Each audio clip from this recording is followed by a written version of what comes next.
Right now I'm standing in the corner. I see you from across the room. It's kinda crowded here, but I know you see me too. आज है 30 मई। आज ना मैंने अभी थोड़ी देर पहले एक ब्लॉग पब्लिश किया। उसके बाद उसके कमेंट बॉक्स में सबसे ज़्यादा अगर कोई कमेंट या रिक्वेस्ट मुझे आ रही है तो वो यही आ रही है कि दी प्लीज़ हो सके तो ज़्यादा से ज़्यादा व्लॉग बनाओ, जो कि मेरे से हो ही नहीं पा रहा है। और आप सबको ना बोलना भी मुझे अच्छा नहीं लग रहा है। मतलब मैं ऐसे बड़े धर्म संकट में हूँ कि कर नहीं पा रही हूँ अपनी तरफ से ज़्यादा काम, आपको मना भी नहीं कर पा रही हूँ क्योंकि ना बोलना नो बोलना कभी सीखा ही नहीं। और ये सारी चीज़ें ना अंदर से मुझे खा रही है कि भाई किरण थोड़ा सा और मेहनत कर लो। जब सब लोग बोल रहे हैं कि डालो जल्दी जल्दी व्लॉग्स डालो तो थोड़ी मेहनत कर लो। अब देखते हैं कितना मेहनत कर पाऊंगी, कितना ज़्यादा डाल पाऊंगी, पर प्रॉमिस तो नहीं कर पाऊंगी, पर हाँ थोड़ी सी मेहनत ज़्यादा करके ज़्यादा से ज़्यादा व्लॉग डाल देती हूँ। डोंट वरी, मुझे भी अच्छा नहीं लगता आप मुझे इतना रिक्वेस्ट करते हो। ऐसा लगता है कि मैं कहीं ना कहीं आप लोगों के साथ कुछ ऐसा गेम खेल रही हूँ जो मुझे पसंद नहीं आ रहा है।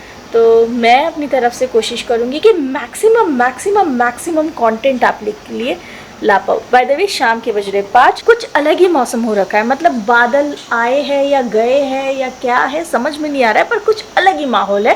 पेड़ पौधे मेरे हमेशा की तरह खिलखिला रहे हैं, हरे हरे दिख रहे हैं और फूलों से भरे पड़े हैं। मतलब इस पौधे पर, ये चाइना डॉल प्लांट है मेरा, इस पर इतने सारे फूल हैं कि मैं ऐसे आपको दिखाऊं और अगर आप पॉज करके देखो तो 30-40 फूल आप गिन लोगे, इतने फूल है। तो बहुत अच्छे प्लांट्स ग्रो कर रहे हैं और मैं इंतज़ार कर रही हूँ बारिश की, कि बारिश में कुछ नए प्लांट लाऊँ, कुछ नई चीज़ें करूँ। एंड एसी अभी भी चल रही है, या एसी की आवाज़ है क्योंकि गर्मी भी उतनी ही पड़ रही है। बाय द वे शाम का समय है, आज शायद आपको इवनिंग रूटीन दिखाऊंगी। चलिए स्टार्ट करते हैं आज का blog. Let's get started. I'll take you anywhere you want.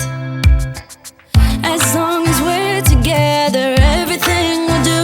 You got me going, oh, you got me going, oh. शाम के खाने में ये करम नुआ का साग जो मार्केट में आ चुका है, साल में 1-2 महीने बहुत मिलता है और हमारे घर में बहुत ज़्यादा खाया जाता है। तो इसका साग अभी बनाऊंगी तो आपको दिखाऊंगी कि कैसे बनता है। पर ये कुछ इस तरह से दिखता है। इसे नारी का साग भी बोलते हैं गाइस, क्योंकि मेरे जो शॉप वाले भैया है वेजिटेबल वाले, वो इसे नारी का साग बोलते। तो अभी मैं भी नारी का ही साग बोलती हूँ क्योंकि वो ज़्यादा आसान है करम नुआ बोलने से अच्छा। और अभी चावल बनेगा इस अगारो के राइस कुकर में। कैसे वो मैं बताऊंगी और क्यों बनेगा वो भी मैं बताऊंगी, और ये कैसे काम करता है और क्यों मुझे बहुत अच्छा लगता है। सारी चीज़ें अभी आपको बताती हूँ। ये जो चावल है ना, ये बने हैं Agaro royal electric rice cooker में, जो कि 5 लीटर्स का है। सिरामिक कोटेड इनर बोल के साथ ये आता है। इसमें इतना ही नहीं, स्टीम बास्केट वगैरह भी मिल जाती है। 6 प्रीसेट कुकिंग फंक्शन मिल जाते हैं विद एडवांस फजी लॉजिक। इसमें कीप वॉर्म फंक्शन भी है। और हाँ, इसमें 1.5 किलो तक खाना बन जाता है, मतलब लगभग 10 कप्स ऑफ राइस गाइस। सो इसका इनर बोल कैपेसिटी तो बहुत अमेजिंग है एंड कोटेड है ये सिरामिक से ना, तो उसकी वजह से इसकी क्लीनिंग भी बहुत आसान हो जाती है। मल्टी कुकिंग फंक्शंस के साथ तो ये आता ही है। जैसे 5 प्रीसेट कुकिंग फंक्शंस है जिसमें sauté, oatmeal, quinoa, mix grains, brown rice, ये सारे ऑप्शंस है। एंड 4 कुकिंग फंक्शंस में steam, delay start, keep warm and cancel वाला ऑप्शन है। इनफैक्ट इसमें वेजी स्टीम करना या बहुत सारी और चीज़ों को स्टीम करना भी इजी हो जाता है। इसका मतलब ये भी हो जाता है कि वाइड वैरायटी ऑफ कुकिंग हम कर सकते हैं, जैसे चावल पकाने के साथ साथ, वेजिटेबल्स को उबालने के साथ साथ सूप एंड पॉरेज भी। इसमें मुझे स्टीम ट्रे मिला है, राइस स्पून मिला है, सूप वाला स्पून मिला है, मेजरिंग कप भी मिला है और वारंटी मिलती है 1 ईयर की। कीप वार्म फंक्शन के साथ आपको ये लग रहा होगा कि हैंडल भी गर्म होता होगा, तो बिल्कुल नहीं, कूल टच हैंडल है एलईडी डिस्प्ले के साथ। इसमें एक बहुत अच्छी चीज़ है condensation container. Basically it collects the steam from जो भी हम बना रहे हैं ना खाना, उसमें से, and this turn doesn't make the food और राइस सॉगी। ये परफेक्ट है गिफ्टिंग के लिए, परफेक्ट है फैमिली के लिए, कपल्स के लिए या फिर सिंगल्स के लिए भी। जेन्युइनली इस राइस कुकर की कुछ और अच्छी चीजें दिखा दूं। इसमें डिटैचेबल आउटर स्टीम कैप है जो कि आप यहाँ पर देख सकते हैं, एंड यहाँ पर एक कलेक्टर भी है। जब भी हम लोग इसका ढक्कन खोलते हैं तो जो भी पानी कलेक्ट रहता है ढक्कन ढक्कन के एरिया में वो यहाँ पर कलेक्ट हो जाता है, जिससे इजी क्लीनिंग हो जाती है। इसका कॉर्ड भी काफी लंबा है। ओवरऑल ये बहुत ही थॉटफुल राइस कुकर है, जो हमारे घर में मुझे ऐसा लगता है होना चाहिए। चावल बनाना वगैरह ना इसके साथ सच में बहुत आसान हो जाता है। इसकी परचेस लिंक मैंने नीचे डिस्क्रिप्शन बॉक्स में दे दी है, do check it out guys.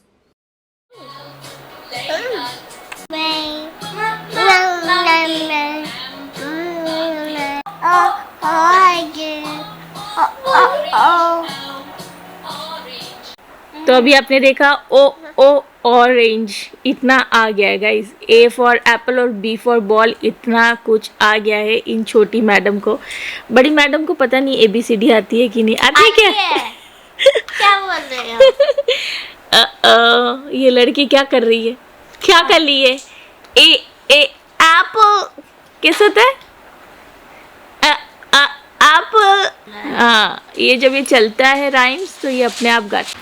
Finally बारिश चालू हो गई गाइस। बहुत धीरे धीरे हल्की फुल्की बारिश हो रही है, बढ़िया एकदम।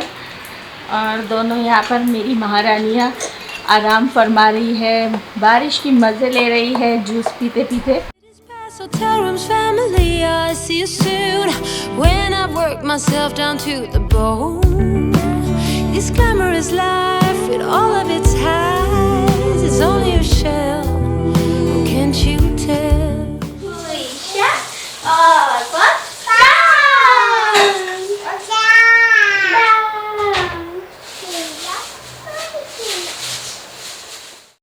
दोस्तों पता नहीं मैं कब इस साग का नाम प्रॉपरली लेना सीखूंगी, पर आज भी मुझे इस साग का नाम लेने में बहुत दिक्कत होती है। करम नुआ, इसीलिए मैं सबसे सिंपल नाम करण की बुआ इस सब्जी को बोलती हूँ। बहुत ही आसान है बनाने में। वैसे नारी का साग बोलना भी बहुत आसान है, जो कि मेरे सब्जी वाले भैया बोलते। तो तेल डाला, तेल में लहसुन डाला, मिर्च डाली, बस गाइस इससे ज्यादा कोई तामझाम नहीं है इस सब्जी में। हाँ, इस सब्जी को साफ करना थोड़ा तामझाम है, बस उससे ज्यादा और कुछ नहीं है। जैसे ही लहसुन थोड़ा सा भुन जाए, बस इस करम नुआ के साग को डालो, नमक डालो और पका लो। और ये पानी वगैरह भी नहीं छोड़ती है और हार्डली 10 से 12 मिनट में पक जाती है। खाने में बहुत बढ़िया लगती है। अब मैं खाने जा ही रही हूँ, मेरे से कंट्रोल कहाँ हो रहा था।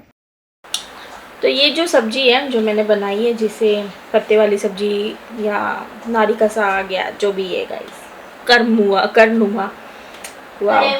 करे मुआ, इसको चावल के साथ खा लो गाइस। सो यम, अच्छा लगता है और मेहनत भी ज़्यादा नहीं लगती इसे बनाने में। और चावल तो आपको मैंने बताया है क्या मस्त खुला खुला बनता है, और उसके साथ ऐसी सब्जी मिल जाए बस, और कुछ ज़्यादा चाहिए नहीं। अपने आप डाइट भी अच्छी हो जाएगी मुझे लगता है। जो हम लोग जंक खाते हैं ना उसके सामने तो ये बहुत टेस्टी फूड है।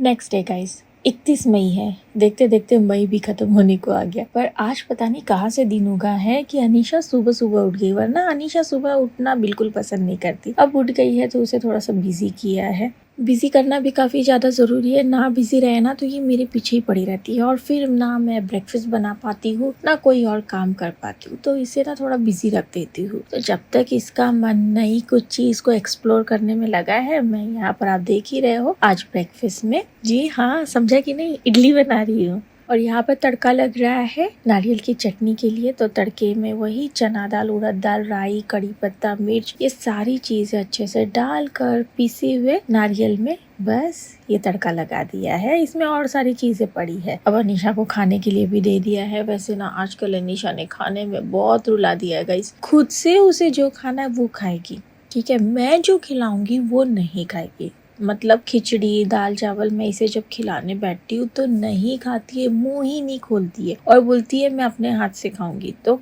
कई बार नहीं, अपने हाथों से भी नहीं खाती है। जैसे रोटी दे दो तो कई बार खाती है, कई बार नहीं खाती है। आज जैसे अच्छा दिन लग रहा है मुझे, जो ये इडली भी अपने हाथों से खा रही है। और पिछली बार जब इडली बनी थी ना तो खाने को ही तैयार नहीं थी। ये लड़की इतनी मूडी हो रखी है कि मुझे खाने में ना कई बार बहुत अच्छा सा फील होता है कि भाई खुद से खा रही है। जैसे कल ये खुद से एप्पल खा रही थी, 4 पीस एप्पल खाए, छोटे वाले पीस, और उसके बाद मना कर दिया कि नहीं अब मुझे एप्पल नहीं खाना है। मतलब इस तरह की मूडी हो रखी है।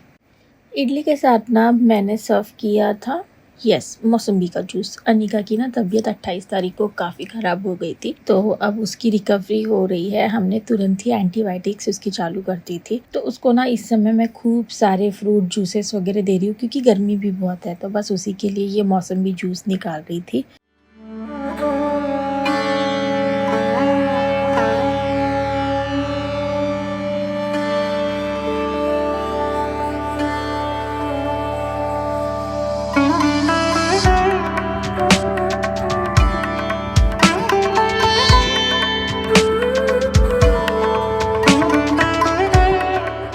मैंने सोचा कि मैं आपको दिखाऊं कि मैं किस तरह से गोंद कतीरा को इस्तेमाल कर रही हूँ। ये गोंद जैसा दिखने वाला गोंद कतीरा है, और आजकल सोशल मीडिया पर इसका क्रेज अलग ही लेवल का छाया हुआ है, आपको पता ही होगा। तो मैंने ना इसे सुबह ही भिगो कर रख दिया था। 5-6 घंटा भिगो दो ना, तो ये इतना सुंदर जम जाता है, जो मैं अभी आपको दिखाऊंगी। और मेरे घर पर ना आपको हमेशा फ्रूट्स दिखेंगे। जब भी मेरे घर के फ्रूट्स खत्म हो जाते हैं ना, तो मुझे ऐसा कुछ तो हो जाता है गाइस। पता नहीं ये कौन सी मैच्योरिटी मेरे अंदर आ रही है, पर ऐसा होता है। तो यहाँ पर शाम के नाश्ते के लिए ना मैं ढोकला बना, तो ये इंस्टेंट वाला ढोकला है, जिसकी रेसिपी मैंने काफी बार आपके साथ शेयर की है। तो यहाँ पर जितना मैं सूजी लूंगी उतना ही मैंने दही ले लिया है, और इन सारी चीजों को अच्छे से मिला लूंगी। ये जो सूजी का ढोकला है ना, इंस्टेंट बन भी जाता है, खाने में भी सुपर टेस्टी लगता है, बेबीज के लिए भी अच्छा है। मतलब अनीशा भी मन से इसे खाती है, और अनिका भी खा ही लेती है। तो अनिका को आजकल बहुत ही लाइट खाना दे रही हूँ, क्योंकि इससे जो इन्फेक्शन हुआ है वो बाहर के गंदे खाने की वजह से ही हुआ है। तो उसे एकदम लाइट खाना दे रही हूँ। इसमें मसाले विसाले भी कुछ नहीं पड़ता, स्वादानुसार नमक हल्दी डाल दो, सारी चीजों को मिक्स कर दो। और हाँ, इसमें नींबू का रस पड़ता है, नींबू का रस डालो तो इसका जो टेस्ट है ना और एनहांस हो जाता है। सारी चीजों को अच्छे से मैं मिक्स कर लूंगी। थोड़ी सी इसकी कंसिस्टेंसी गाढ़ी है, तो यहाँ पे पतली भी करके इसे मैं ढक कर रख दूंगी आधे घंटे के लिए। और